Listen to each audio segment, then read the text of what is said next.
Michelle? I don't know.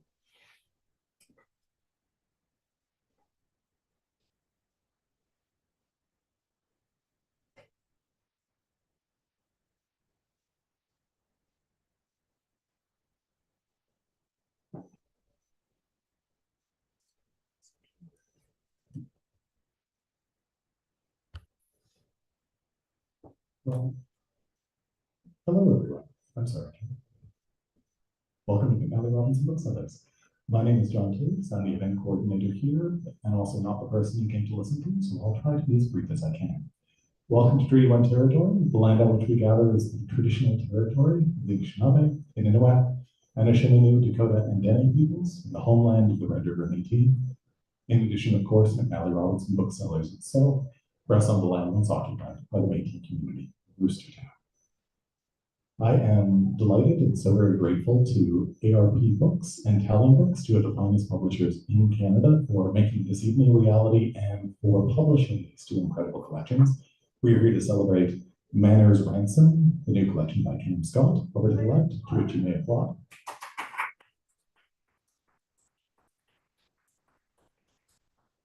Of course, No Depression in Heaven by Ryan Fitzpatrick. To give you an idea of how the evening will go, there'll be two readings over here, and then that'll be followed by questions from you folks, so allow those to percolate, and please ask incredibly difficult queries. I'll circulate with this microphone Donahue style, just to ensure that everybody at home can hear your questions when you ask them. But now it's my immense pleasure to introduce two poets I deeply respect. On your far left, Cam Scott is a poet, critic, and non-musician from Winnipeg, Canada, Treaty 1 territory. His books include Wrestlers, published by Graham Ghost, Roman SNOWMARE, also published by ARP, and a collection of essays, The Vanishing Signs, also published by ARP. He is artistic director of Send and Receive, a festival of sound art and experimental music, sings in the punk band Age of Self, and is one of the finest people I know. The poet immediately to my left, Ryan Fitzpatrick, is the author of 4 previous books of poetry, including The Amazing Sunny Ways, which was published by Invisible, and Coast Mountain Foot, published by Talonbooks. Their creative nonfiction book, Ace Theory, an essay in fragments about asexuality, will be published by Bookmark in 2026. They are a former editor at Filling Station magazine and helped organize the Flywheel reading series. They were the 2024 to 2025 writer-in-residence at the University of Alberta. They live in Calgary, but wonderfully they are here tonight. These are two poets who constantly shock and surprise me with every bit of work they put out, which is always so idiosyncratically brilliant, and they're the perfect combination to have in front of you tonight. Please join me in welcoming them home.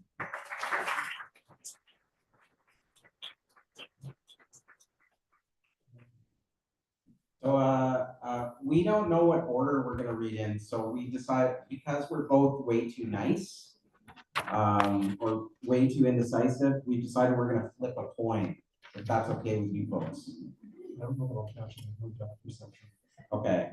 If it lands on the, was I supposed to call it? Oh, do you call it while it's in my palm? I don't know. How do you do this? I think I'm supposed to call it when it's in the air. But it's in the air. Okay. Yeah. Okay. Okay. You ready? Okay. Ready. Tails. Well, it's a maple leaf with legs. That's not a head, unless it's a maple leaf. Oh yeah. And on the other side is an extinct coin. Okay. Tails. Is that me then? It's you. Okay.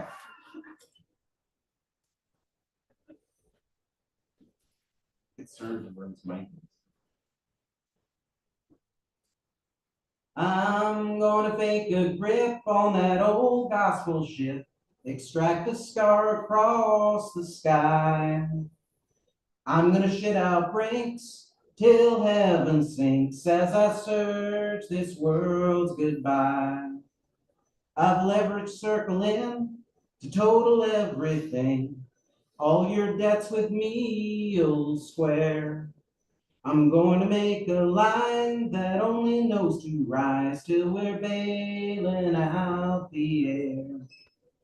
I'm going to crack my whip on that new condo strip. I'm renovating all the sky. I'm gonna cry critique till heaven tweaks our mistakes until they're crime. It takes finance and taste to bite into the waste of spending time in prayer. And when that ship inflates, I'll leave this world with haste as our failure costs the air.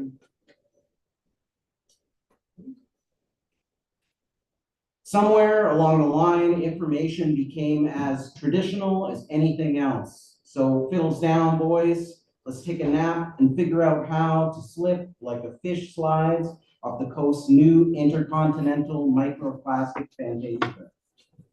Opposites defend one on another in slow places as curational as low friends lowing the class drawbridge vibe trek to the last awful Amarillo, its road cued to the sevens roped back from the low pace slope of the high value scoot. And soon they'll carry stimulation away, wreathed in elegy as a treat for rodeo-ready hearts not here for the roiling hillbilly spycraft of wall-tearing nostalgia. I heard a lukewarm payment in the winds of a low-stakes carry that hammers this land all over when being easy ain't easy. Scale side chord, ship dynamic played over plate hammered into full Bugatti manscavation line poised for the ripened purchase moment. Cost on the range, where the dear anti-hope in a place coped by small incremental stat buffs like how many secret presidential sub-basements back love's basic marquee promise to build back the price of each little ply. Do you take this data to be your bedded blight, repro man and his cool aught blowing both headlights by and by word, by and by wrist replacement, where repace meant knowing when to fold and when to fold meant the held hand of intimacy threw me as dice tossed like plywood girded against replacement. If my bailed swap squares off with pride smashed oaky king making, the lonesome whip wills road and trail to rent teardrop nexting, outscrolled and outsung until the next gambler falls. His bus ad projecting love for this fratty, spur-sidling, grave-robbed man of urns by no urns, sting and explode.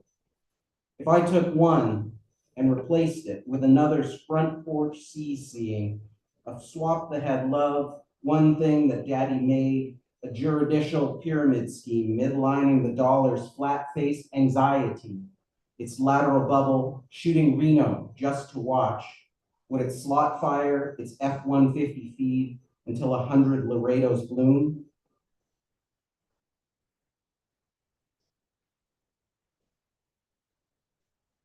This tune is not my tone, it's just a mask and my complaints and my copes are all beyond the truth, where every idling engine has all jawed on so bored, and I can't feel at home in this world anymore.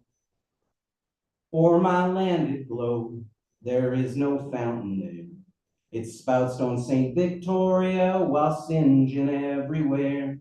I swing the oathsome smears over the words I floor when I can't feel at home in this world anymore.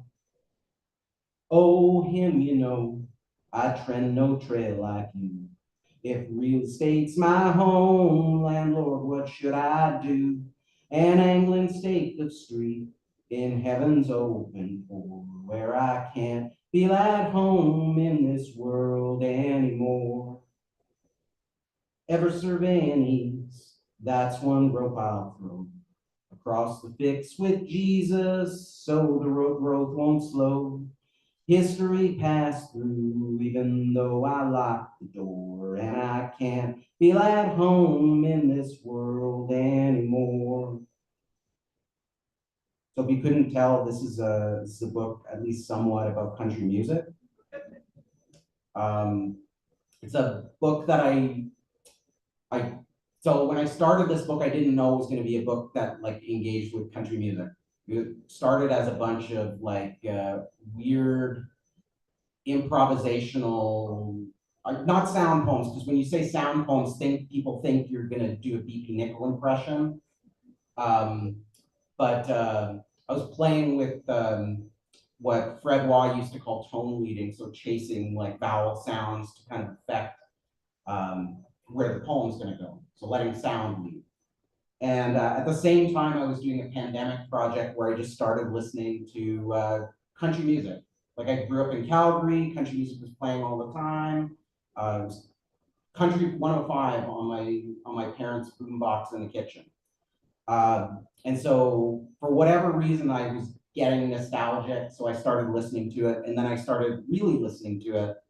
And what a bunch of things caught my attention, but one of them was these songs, like going all the way back to the 1930s, listening to the Carter Family and hearing all these songs that are really grappling with kind of wildly apocalyptic historical event in the Great Depression, and trying to figure out how to deal with that. And the way the songs dealt with it were to fantasize or dream or imagine their political horizon being, dying. You die, and suddenly your weary life is over. You go to heaven, you go to paradise. Like that's a kind of political horizon, right? So the book, at that point, all of these sound experiments kind of mixed with this country music, and it became a book about grappling with bad times, which often it feels like that's what we do. But let me stop talking and read another poem. Oh, synapse circle, now don't you cry for me. No heaven in depression or an auto plane reel. For boats back to then are bailing, for these are latter days. We know the white flight of mood-shapen soundtracks, doom loop in the news, the constant need for daily trends swept lost doom into their billions. The aesthetic sweep of demographic shifts made my radio disrespectful. Too few feelings for pop market research, my radio made me impatient. It's so tough to pay attention to the world of lusty fame. How could I wrong the almighty dollar splicing the 8-track back into itself? When did information get so personal? Wailing fiddle riffs or roundin' errors filed under race records. Depression used to be a historical event. Roy Rogers picking peaches in a labor camp, privatizing all the dust in the air, a weary hand brushing away the coal, tilled like the donation box. No one loves a hobo, privatized like a sad autonomy. Recession itself is retcon, always stumping back to something. Minnie Pearl for George Wallace, Loretta Lynn for George Bush. Good morning, Mr. Ford. How's your engine running? How's your campaign faring? To fashion a square dance, a little assembly line, making America old-timey again. Culture so white needs a billionaire king. He can break it down, if you know what I mean. Fiddle's useful in a fight. Fire on the mountain, water down below. Never get to heaven unless you jump credit scores. There I go again, erasing racial animus. When in the 1870s we'd sing Jump Jim Crow, corked up on the Chiron, composing worried songs about our composition. Fuck or die, reports the New York Times. They're replacing us, reports Reddit Chud. The medium is just the wrong size. Like when radio is great-great-grandfathered in, I call it a slop-on-slop transformation. The fantasy cosplay of the Confederacy, where the lyrics don't dream of reinstating slavery, but they don't not dream of reinstating slavery, just rematerializing the fantasy it sprung from. Carry me back to old Virginia, my old Kentucky home, Dixieland delight, if the South would have won, et cetera, et cetera, et cetera, et cetera. Hank Jr.'s rowdy friends settling in, not down. Sunset as economic value. David Allen Coe's mail order service. Penthouse double wide truck cab punditry. Jason Aldean's Sunset Town. Feeling about no feeling. Refrained in the bandwidth worth of a Stetson in the middle eight. No feeling in mistaking yourself. a carnival of violation, noodle, and tradition. A note slips behind its face, a note and its subsequent correction, dragging me back into the Zoom meeting. Quick bait and despair of the lays bag, ballad of the weary layman, laying in bed by force. Folk rock's take on alienated labor. Robin Pecknold singing about picking peaches in a labor camp. Some sunny historical fantasy, a desire to watch the bridges that were burning. I didn't choose this aesthetic.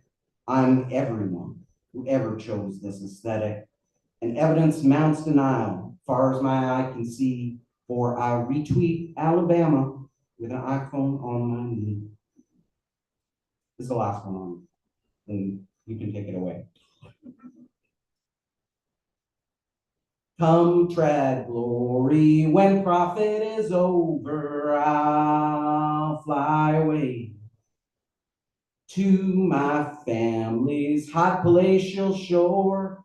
I'll fly away. I'll fly away, oh Boeing, I'll fly away. Ere I link, hallelujah, fix to fix, I'll fly away. Just a few more bleary deals and then I'll fly away to the stars where history can't reach. I'll fly away. I'll fly away, oh glory, I'll fly away past the morning, up a line, hallelujah, by and by, I'll fly away.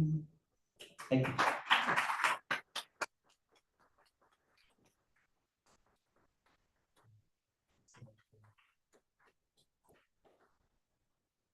I should have fixed that acquaintance because I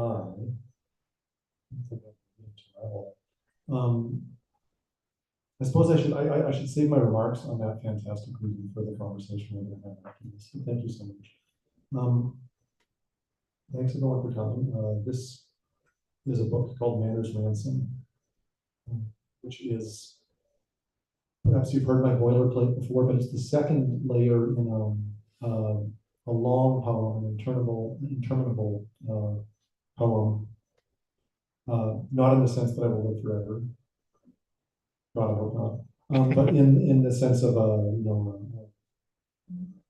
psychoanalysis, a kind of self-analysis of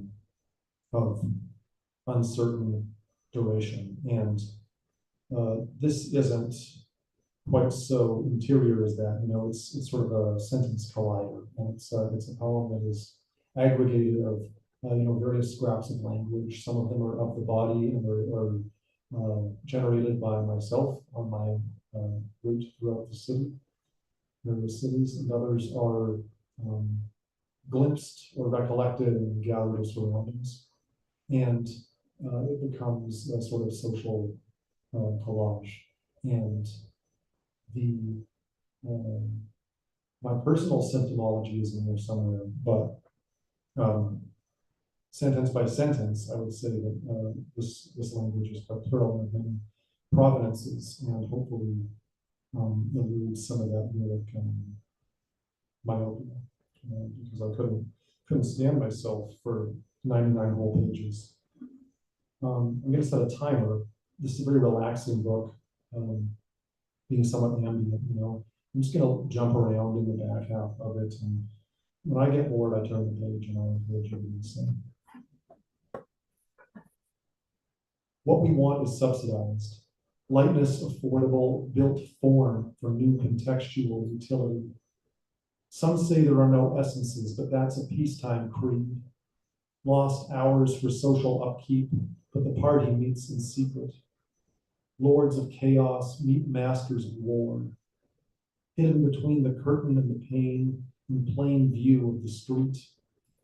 Now the city is a low E. How I miss that fundamental purr, crossing rehearsal bridge at midnight after work. collapsing with alacrity into a far bed, no bicycle blues. So I left home to peruse my dreams, 10 years of sleep debt at my heels. Posture suffers from the cold, shoulders curl inward to enshroud the heart's weak heat. Satanic turrets rise above the marsh. Janky system is a stupid, failed system. Noisome democracy. You heard about November night, tweaking the reaper on the boulevard, observing motion in the flower. Your exterior is anybody's business. Preferences available on request. Pulling opinion down the verbal river sensed by consequential sentence. In a wary year, the people found a patch of sun. Big character, big voice, a great wide openness. Repression dampens opportunity. Life is a bus in Oakland, California. Feral professional, a passional assassin. Fear is knowing all the possibilities. Your tear is not your destiny. Every plane has the option of escape. 4 million Canadians living alone. Are you ready to give up yet? He had a knack for talking only when the volume swelled around him. Often at night, sick as a dog, the cat would follow me on a sympathy mission, shitting sphinx-like in expensive sand. This Christmas, think of those with less, stockpiling millet and old rifles. Read Mass Urbanization for Self-Stimulation. Without a fully recollected dream, I am asleep, crackling with electric guilt, cackling in anticipation. The landlord is announced by his cologne, a citrusy power scent with overtones of birchwood musk. What keeps you in that evenness? The dead know what they're doing, but we still humiliate their names. Signs are mind's embodiment of mind. If you can't be a communist and make money, then you have to be a rock and roll star. Louis actually said that, but just the opposite is true. Long sirens tear the air. I hold my breath as he unfurls a single finger from his fist. The family portrait stapled to a sapling. At Flatbush church, let them rest. Love is my sword, a pile of leggings without limbs, trees over there. For a moment separated from the group, you were alone. Why would I hide my wallet in the desert? In a mission dresser, chest height mirror, high heart, high art, major fuckery afoot. To be a good man, we must leave the pack but gain acceptance. The small jewel we still strain to see. Speaking of weird canals, let's go then. At age 6, I heard voices and noises of chains, sexually risky, buffer kerosene, box kites, pendants, jellyfish, an income house for mortal astronauts, duality, complexity, extreme mobility. Let each man exercise the art he knows. An online vexillologist is no more worldly than your average Boy Scout. Puri, Missouri, where I watched a woman douse an unmasked man with Lysol on a bus. Everybody moves around the city in a cloud of faint applause, eavesdropping insularity. More proof that those assisted by the military commit the most heinous crimes and violations against unarmed children. A cashless restaurant to benefit the homeless, and a bamboo future on a climbing wave. For this next number, here is no one in particular. Deeds before creeds, a man in fresh fatigues admiring the angle of his haircut through the window, mouthing stops. We offer many inns. At IHOP on 14th Street after midnight, the thermometer takes my temperature at 89 degrees. A walking hypothetical or hypothermic vertical. Vegan vampires seeking some colloidal wherewithal. Food rather, preferably good. Old tongue on chewing gum, sorting a week's speech. 1 star for the social gospel. The sunset 1 cent set, a sibilant jest. Taking a baked potato in the dark. I still feel like a shy, scared child at play and pass my elder likeness in the window. Can't be. Groomed and doomed. When you go somewhere that you've never been before, you have to learn the rules. I'd like to play a little music here. The smell of Douglas fir filling the triangle, that seasonal hustle. An aromatic racket starts next door inside a darker park. The creeping shadow of an old oak tree jumps over the wall. Haiku by Richard Wright. Place public art in private foyer, visible to all. Due to the coin shortage, due to the paper shortage, due to the vinyl shortage, due to the staffing shortage, due to my own attention span, the demonstration ends. I've photographed this tree before. Third Atlantic, street sign creaking like a hinge amid a hail of leaves. Social anything is better than the fashion version. Yawning for air in a hotel, shoulder bruised from heavy tote, abrupt bow hollow, all blues in reverse. The heroism of the rank and file makes no appeal. The game the press must win. Watching an ambigrammic skyline at the seam of park and river, everything must go. Shady lawns, picnic areas, ball fields, running track, amphitheater, compost yard, historic building, and 1,000 trees. The growing urge unnerved, watching the workers prodding pallets. Sometimes the things I do astound me. Doing the worm on AstroTurf. Strict night number 255. Whatever happened to slow, slow dancing? We're here this holiday, still orphaned by affirmed proclivity. Can anybody fall for love this summer? In a long dream we disband. I throw a tantrum, pouring coffee on my head, staining my sweater. A hearty civil war supplied the cemetery with its wards. Two versions of this sentimental piece exist, one slightly older than the other. He's just a roommate, gender is the floor. Peeling myself from the couch, ignoring the persistent super at the door, catch white hairs courting under Harry's wall. Pick up your needy poor. An austenite spire piercing mist beyond the aisles of braves. Here goes a gadabout. Or of antinomy, a gated plaint. Hearing Lolita in Nolita, live in San Francisco from an open window. Watching for an email with my thumb. A calm monk maps the Bowery, threading the grid of streets. Names like your children. You learn where the heat lamps are for loitering, the unlocked bathrooms, the discreet, unending refills, like a skeleton key to the city, praying between parked cars. Who destroyed the Haitian government?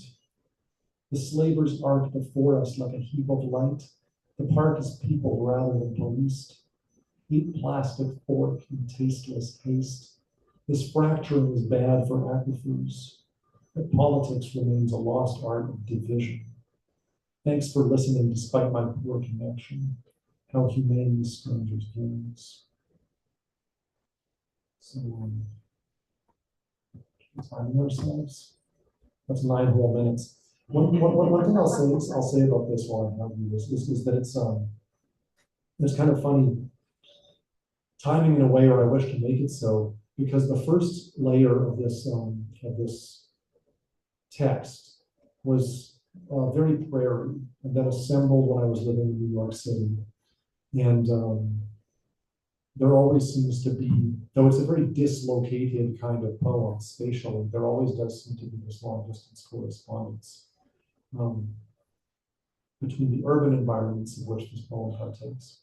And this book was written while I was living in New York City. And most of the geographical,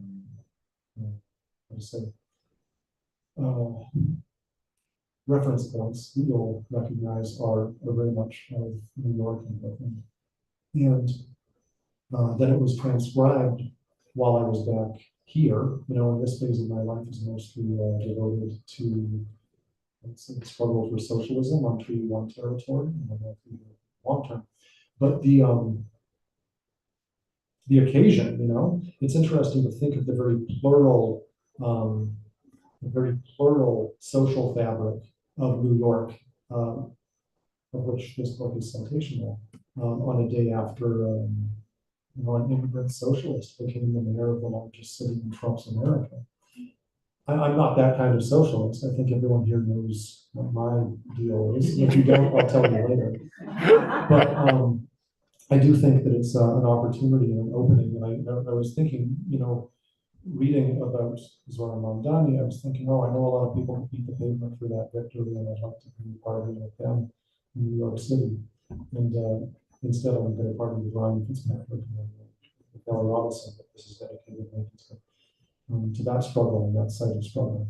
I'm going to stop talking. 11 minutes and 11 seconds.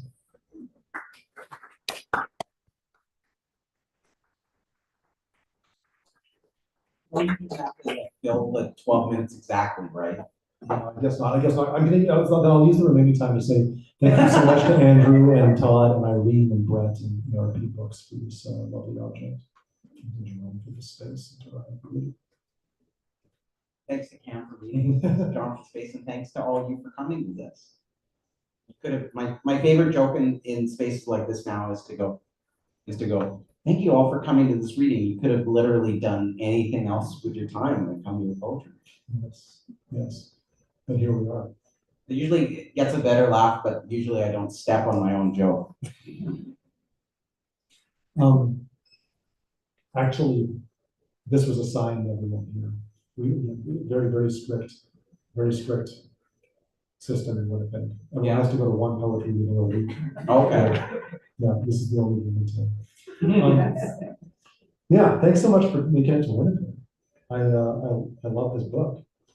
Well, I felt like I needed to come to Winnipeg because I was telling you earlier, like the only two places where my last two books were reviewed, or the only two places that reviewed both my last two books were Rob McLennan and the Winnipeg Free Press. So I felt like I needed to make my case. Yeah, no, it's so interesting that in this book, it seems unfortunately, maybe unfortunately and fortuitously timed because it looks like the 2030s might be a lot like the 1930s and the primal scene of country music, you know, being economic depression and these displacements and so on. It's very much at the end of the game.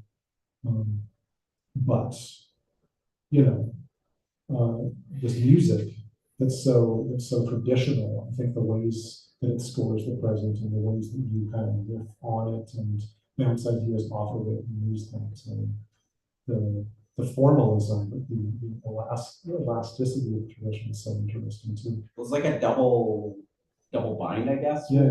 Thinking about tradition in country music, where at once it's like we can look back to like the Carter family or those musicians of that moment singing about like that moment where it feels like the world's ending, and so they got through that, so maybe there's hope for us. Mm-hmm. But at the same time, that appeal of tradition is also in country music and also in the air now in the form of like that kind of toxic nostalgia for a past that never existed. So like MAGA, but like MAGA's not new. Like in the 80s, they were dreaming about the 50s, and the 50s they were dreaming further back, like down to like the antebellum South dreaming for like Dixieland, right? So like I'm very interested in that kind of like the way those temporalities collide. Yeah, but it's not a very nostalgic, you know, it's not a very nostalgic book. I feel like there are competing, there are sort of competing currents of country music that seem to be taken up and remediated in this book. In one sense, I think it's typecast as a very reactionary genre. Yeah. You know? And I don't think that that's terribly fair at all. I think it's a very radical narrative tradition and partakes of many different musics and there's a lot of resistant material in there too. Yeah. Well, it's both. That's what makes it interesting, I think, is that like it's very working class, very as you're saying, very much about like storytelling. Mm-hmm. But at the same time, there's this reactionary bent to it. And there's also a kind of performativity to it. Like performing country music is like a kind of drag. I'm gonna get into that in the later sections of the book. the way that like even at the beginning of the Grand Ole Opry, like the performers who dress like hillbillies, they weren't necessarily hillbillies. Like Minnie Pearl, the famous in that space, like comedian, like dressed like a hick, but was like extremely wealthy in Nashville.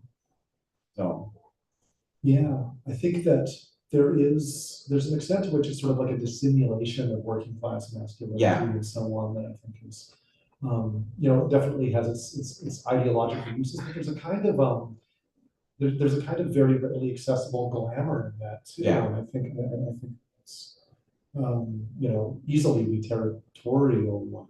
Have you read that Derek McCormack book, The Haunted Hill? We've talked about this. I never got to it. But okay, like, okay, yeah. The last time I saw you, I think I was foisted. In any case, it's very much it's a very, very peculiar kind of queer horror novel set against the backdrop of the Grand Ole Opry. Yeah. And, sort of a vampire story to do with Hank Williams, and it's very, very strange, but yeah, part of my queer country canon for sure. I had another question for you. I feel like I should ask you a question. Okay, I'm sorry. You're kind of like I come on strong. You're much quicker off the draw. You know, I was listening to your reading. I was trying to figure out where to ask the question. Where's the pinpoint? So I think my kind of dumb question for you is do you want to talk about collage? Yeah. So I'm interested in, and it's like not what you're doing isn't new, but I think like, but I think it's useful to talk about like how you're approaching it, because you're talking about doing like a social collage, which involves like going out collecting language, or kind of like what's your process?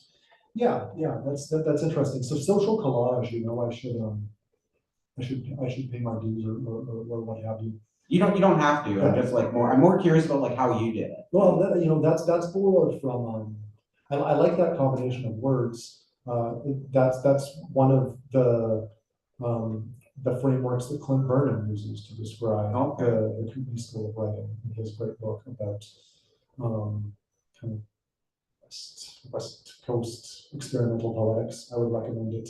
It's called The Only Poetry That Matters. It's called After the Clash. Yeah, and it's a wonderful book. I hope still available.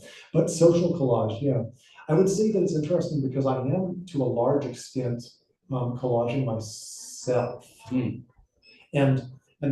this I think I somewhat give people the wrong impression when I describe the multiple provenances of the text, the languages in the text are to some degree, you know, snatched from street level and from, you know, the jargon of advertising and a lot of overheard speech and peculiar, ungainly speech. So are you like literally carrying around like a notebook while you're doing it? Yeah. And like, is it that you're taking material from other people, or it's things you're thinking as you're witnessing it, or is it some kind of combo? Yeah, the larger part of the text is you know, what is this from? Of course, no one originates a language themselves, but it's language of my own origination.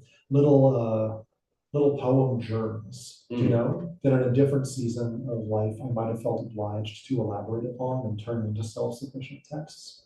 And at some point I just lost interest in doing that. And I thought that the more interesting approach was to let these sentences individually attest to whatever flash of inspiration occasioned their construction. And I just compile them. And then I sort of suck out all the space in the notebook in between these disparate sentences, you know, and you have this kind of vacuum-packed prose poem. Now, when I say social collage, I guess the last thing I'd add there is that I meant for this to be a very disinhibiting technique, because there are some sentences in there that I think are in an elevated register that one might typically associate with poetry. But I think that they sort of borrow their surprise or their effect from a lot of very ungainly and ugly sentences too, very plain language. And I thought that that was a wonderful democratic thing, you know. But ideally, everybody could write their own poem like this. And if you were to smash them all up against one another, I don't think it would be easy to find the seams, you know. So I wanted to imagine a poem that wasn't just modular, but could potentially be just massively multi-authored. I shouldn't be the only sort of curatorial principle. But not like you say, you wouldn't be able to see the seams, so it would be, I'm trying to find the right ad, it would be soupier? Oh, yes, yeah, soupy. Yeah, that was, there's the film as well. As opposed to like Angular, where Angular you can see like, okay, this is in this voice, and like on the other side of the sentence, it's like, this is in a completely different voice. Yeah, Like, that's what you mean by seams, absolutely. right? It already has, you know, so many abrupt shifts and register and so on, and there are very many voices and so on. So I'd like it to be a poetry that's kind of continuous of the surroundings from which it's pinched, if that makes sense. I like that. I like the mix of like the way it kind of fluidly moves from like these considerations of the city to like more, is internal the right word, or psychological, or some personal, intimate? Like, I don't know. It scales, right? Yeah, and you know, all of that it has surprising effects, because you know, my experience with the first book, and I don't, this is a lot, I have no experiences with this book, we'll see, is that a lot of the parts of the first book that people thought were terribly personal, and that they were trying to mine for you know, the biography, yeah, some kind of tell-all incident. Tell me about your feelings.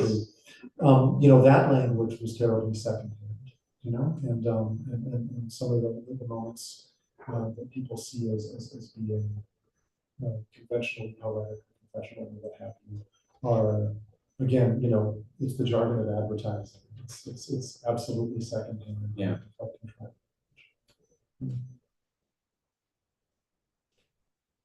The other thing, I suppose, is that it's really strung together on a musical principle. It's supposed to be very ambient, and also this is a face of it that I only discovered when I occasionally read it aloud. But you know, a lot of the sentences, I'm reading them, and I really don't remember where they came from, and I don't remember what I was driving at all. But I kind of rediscover by, you know, you put it in your mouth. Yeah. Oh, that sounds, yeah, that's fun to say. You know, it's a poetry very much. It's got a good mouthfeel. Yeah. As my friend Nikki Sheppy would say. Pleasure of principle. But this brings me to the question that I wanted to ask. Okay. I want to get back at this, because you were talking about sound poetry, and when you were talking about the vocables and so on, Yeah, struck this.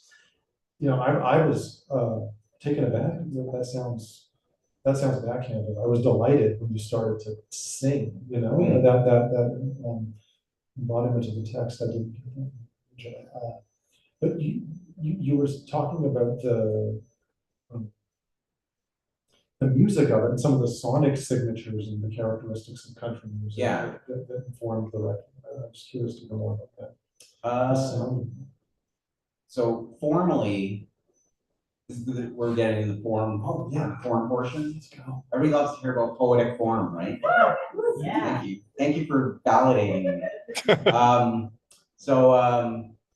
So formally, the book is structured like an LP, so like five poems, like side A, side B, and part of the reason that is to create like a conceit around, okay, it's about music, it's about country music, but part of that was also always to allow me to kind of do a bunch of style exercises. So each of the 10 poems in the book are stylistically distinct from the others.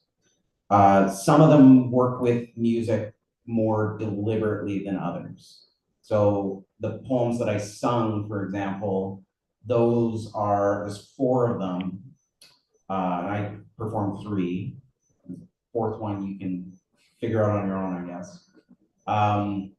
And what they are is they're Depression era songs that I basically just swapped the lyrics for, right? So when I sing them, I didn't write the melody. The melody is like someone else wrote the melody. But also, and there's another poem in the book that pulls that trick, except with a disco song, which is a strange admission for a book about country music, where I take the verse lyrics to one of the most sampled songs of all time, which is Chic's "Good Times." You all surely know that song. Good times, these are the good times. The verses have a really interesting rhythm to them, and I never would have thought of it, except when I realized that's a song from the 70s, another fraught economic moment. That's referring back to the Great Depression. Like literally the first lines of that song are "Happy days are here again," which is FDR's one of FDR's campaign songs. And so I pull the same trick there. But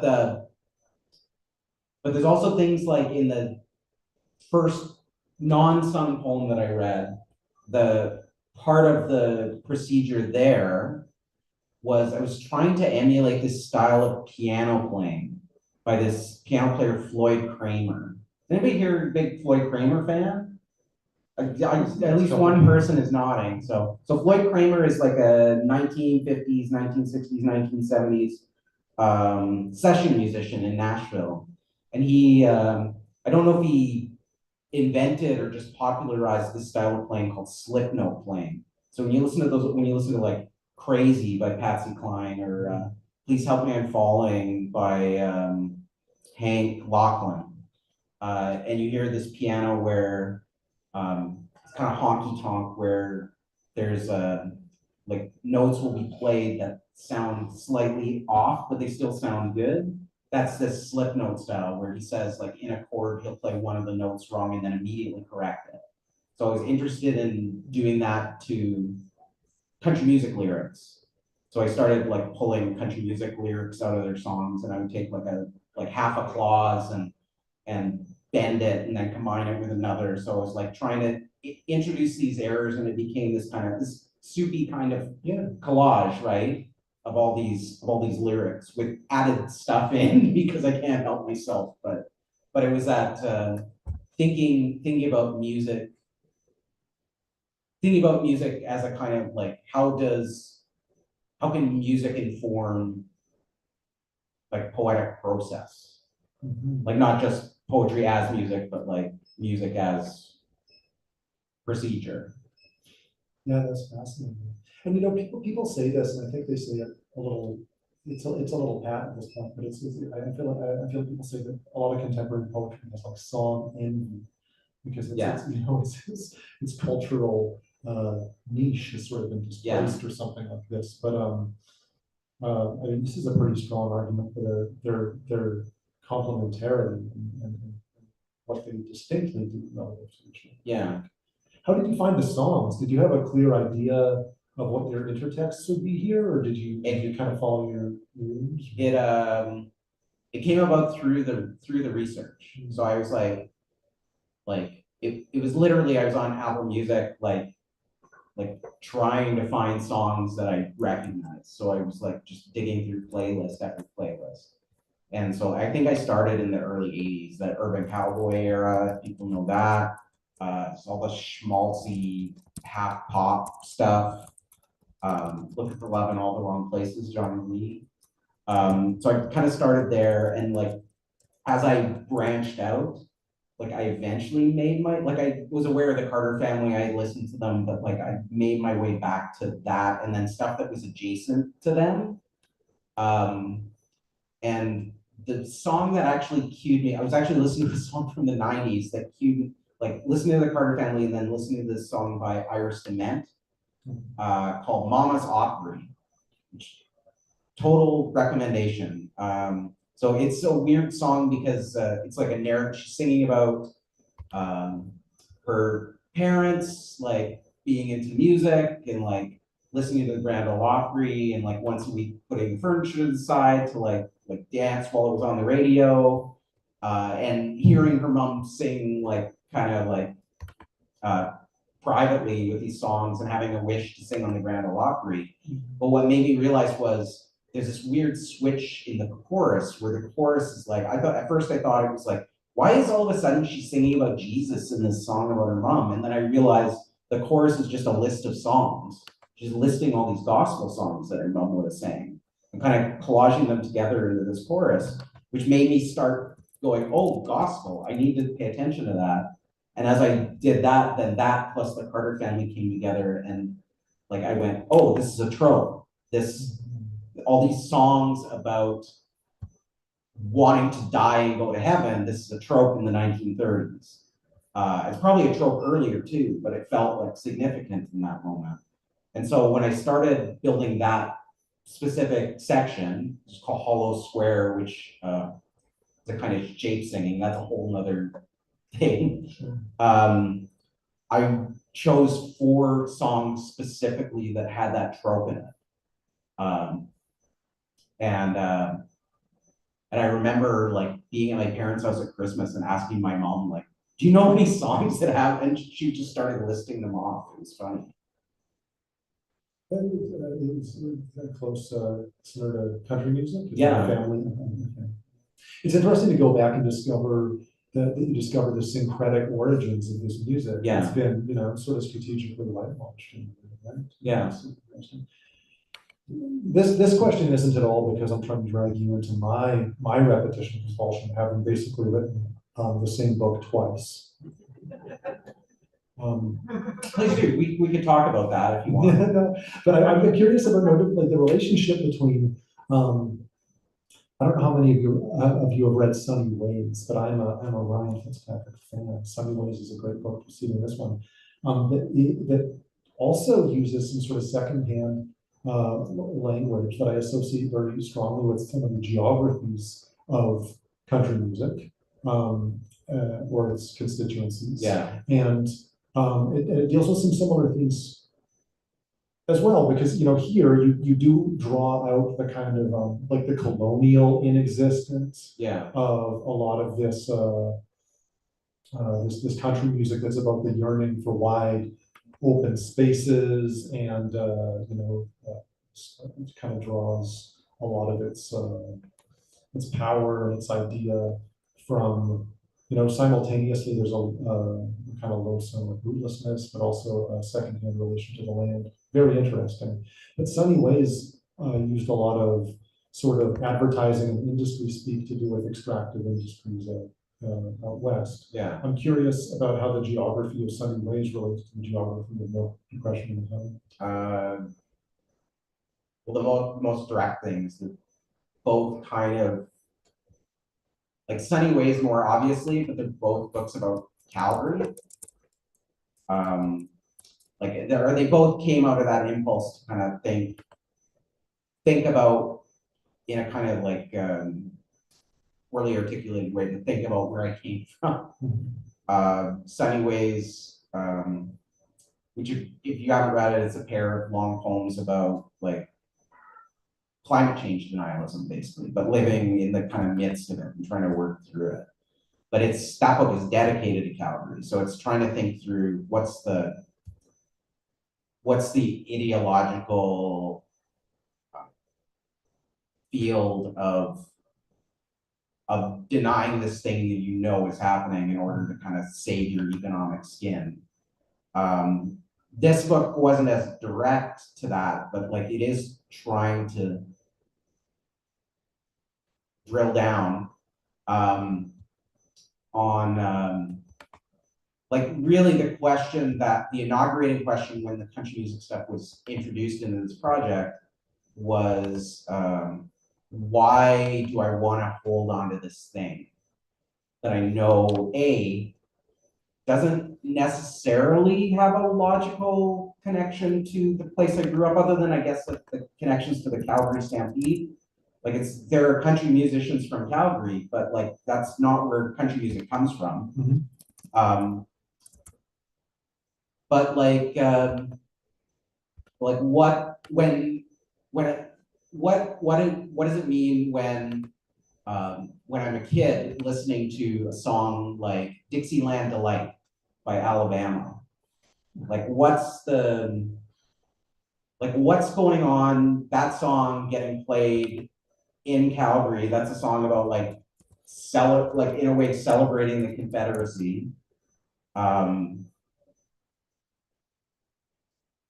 does that mean when it gets moved north?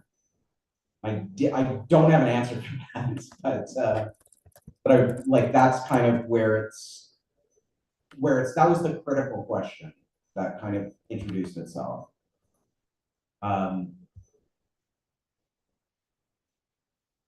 Let me ask you a country music question that maybe is related to, and I think it's somewhat connected to the question you just asked.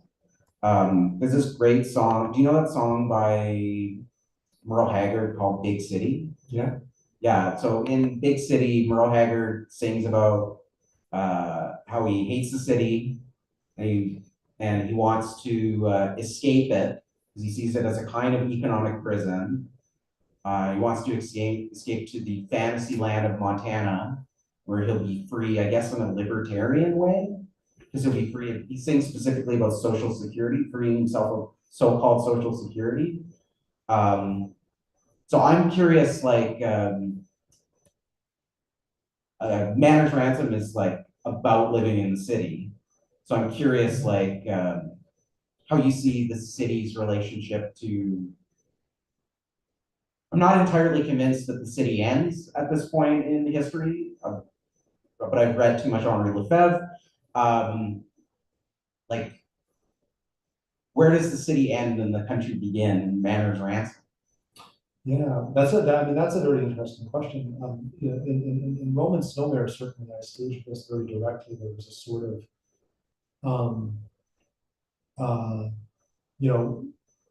section by section, there was a dialogue between the city and the country, the town and the country. The urban and the rural, but really these are also, it's a very essential kind of spatial relationship or dialectic that's broadly descriptive of capitalism. Does the city end? I mean, I feel actually. Well, because if it's a collage about, like a social collage about your place in the city, and the poem doesn't end, does the city end? That's a really like weird question. I apologize. No. I mean, I think certainly. I mean, the challenge is to think about the totality of social relations such that all of these geographies, the way that they sort of feed back into one another. The city. Whatever kind of node a city is, I'm very interested in the city as a class collider and as a plural space, and I think that that's certainly the appeal of New York. I think that there are a lot of emancipatory energies in the city that, I think that's what I'm asking. Like, what? Because I've seen like in your kind of. Maybe not in the kind of direct way that Merle Haggard is, like basically saying, no, city bad, country good. It's very simplistic, yeah. Yeah. But you see like a liberty, like in that, maybe in that social density that the collage is trying to pick up on? Or is that not quite? Yeah. Absolutely, because it obliges you to immediately to the multiculturalism that is imminent to this relation of production to global capitalism and so on, but that's also a site of resistance that's potentiated by capitalism and so on. The city's also a sponge of surplus from very many peripheral geographies, and the extent to which people can develop very high-minded ideas about the social permissions and the sort of social experimentation that one can carry out in a city. You know, I think that very much has to do with those capital flows and that, you know, that sort of asymmetrical relationship. So it's not a surprise that you find a lot of country music. It's this sort of Edenic fantasy, and we find very reactionary versions of it today. Yeah. You know, Well, the city is like an interesting figure in country music. It's like most of the time a villain, but it's often a villain in different ways. Yeah. Like my favorite city song in country music is a song by Ray Price called City Lights. Yeah. Where he sings about, where his read is like, the city is just the place where brokenhearted men go to kind of like blow off steam, right? Mm-hmm. Well, yeah, but then I immediately think about like John D'Amelio and his theses about how urban density and free labor and so on potentiates gay, you know, like gay culture at its basis, and certainly there's a reactionary aspect to people who wish to separate from, you know, from the city because it's a place of sexual experimentation and so on. Yeah, Ray Price just isn't like committed enough. No. Or he's too committed to something. Yeah, but I mean, it's very tricky. The country, you know, the country, the idea that one could retreat from you know, proletarian identity and become a subsistent sovereign subject, you know, with an essential relationship to the land and some self-earned property and so on, fortify that kind of complex. Yeah. It's a very it's obviously a very reactionary fantasy, but it has supported a lot of beautiful urban art, I think, because it's so impossible. Yeah, you know, I think nostalgia is a reactionary structure of feeling, and I reject it totally. But then, you know, you listen to pop music and you listen to country music, and you're subject to it in all kinds of. That's like the problem, right? Like, you're like, oh, I kind of like this nostalgia. But I agree with you. How are you feeling? I can speed sign. I don't really need to talk to anybody, but does anyone like? Yeah, that's what I'm trying to like transition to, like maybe these people want to ask some questions.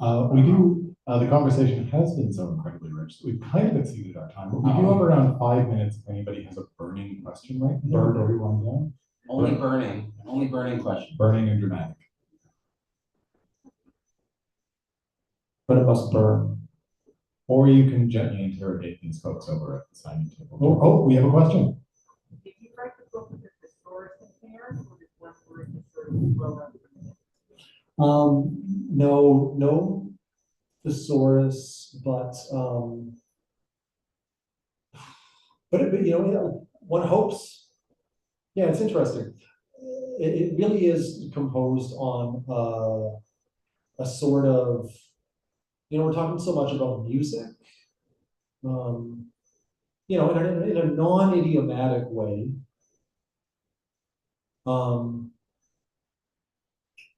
I'm sorry, I just assumed that question was for me because I feel like I'm a lot more precocious. I used it rhyming dictionary. That's great.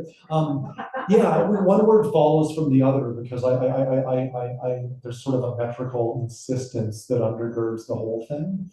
And you know, it's alliterative and so on. So you know, one word recommended the next. But in another sense, there's a social thesaurus, that there's language in there because, you know, you're walking around the city or you overhear someone speaking, you hear a very peculiar phrase or snatch of language or something, and maybe you put it in there because your attention seizes on that word. So maybe I didn't quite think of it that way. Yeah, it's thesaurus by the environment. I don't know a thesaurus. Flex.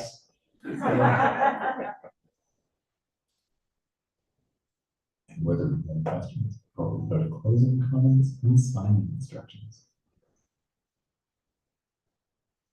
Are we supposed to do closing comments? If you have anything like really deep and meaningful you'd like to offer, Thank you. I thank you all for coming. I appreciate it. Yeah, thank you so much. That's just so many people out for poetry, and thanks again to John and Melanie and Kelly Robinson. Yeah.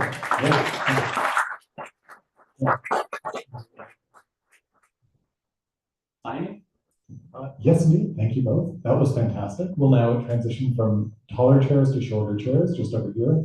Please do feel free to line up and have a copy of either or both, ideally both, books signed, and just visit my colleagues at the cash desk immediately afterward, because though we are socialist at heart, we are capitalist at our core here at the bookstore. We'd love you to buy copies of these books. We are so incredibly delighted that ARP and the good folks at Talonbooks published these wonderful new collections, and we're so incredibly pleased as well that Ryan Fitzpatrick could join us along with Cam Scott for tonight. So please give them a raucous round.